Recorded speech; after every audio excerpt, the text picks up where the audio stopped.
ನಮಸ್ಕಾರ ಸ್ನೇಹಿತರೆ.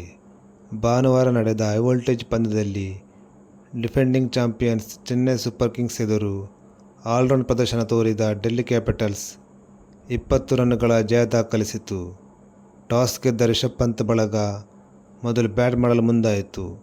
ಇನ್ನಿಂಗ್ಸ್ ಮಧ್ಯದಲ್ಲಿ ಚೆನ್ನೈ ತಂಡದ ವೇಗದ ಬೌಲರ್ಗಳಾದ ಮುಸ್ತಫಿಜುರ್ ರೆಹಮಾನ್ ಮತ್ತು ಮತೀಶಾ ಪತಿರಾನ ಅವರ ಮಾರಕ ಬೌಲಿಂಗ್ ದಾಳಿಗೆ ಸಿಲುಕಿದರು.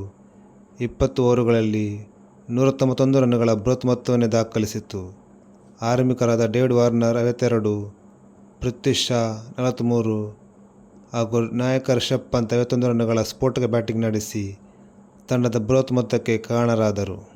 ಗುರಿ ಬೆನ್ನತ್ತಿದ ಸಿಎಸ್ಕೆ ಆರಂಭದಲ್ಲೇ ನಾಯಕ ಋತುರಾಜ್ ಗಾಯಕ್ವಾಡ್ ಮತ್ತು ಸ್ಟಾರ್ ಬ್ಯಾಟರ್ ರಚಿನ್ ರವೀಂದ್ರ ಅವರ ವಿಕೆಟ್ ಕಳೆದುಕೊಂಡು ಒತ್ತಡಕ್ಕೆ ಸಿಲುಕಿತ್ತು. ಆದರೆ ಅನುಭವಿ ಬ್ಯಾಟರ್ಗಳಾದ ಅಜಿಂಕ್ಯ ರಹಾನೆ 45, ಡ್ಯಾರೆಲ್ ಮಿಚೆಲ್ 34, ರವೀಂದ್ರ ಜಡೇಜಾ 21 ಮತ್ತು ಧೋನಿ 37 ರನ್ನುಗಳ ಸ್ಫೋಟಕ ಬ್ಯಾಟಿಂಗ್ ನಡೆಸಿದರೂ ತಂಡವನ್ನು ಜಯ ಗಳಿಸುವಲ್ಲಿ ವಿಫಲರಾದರು.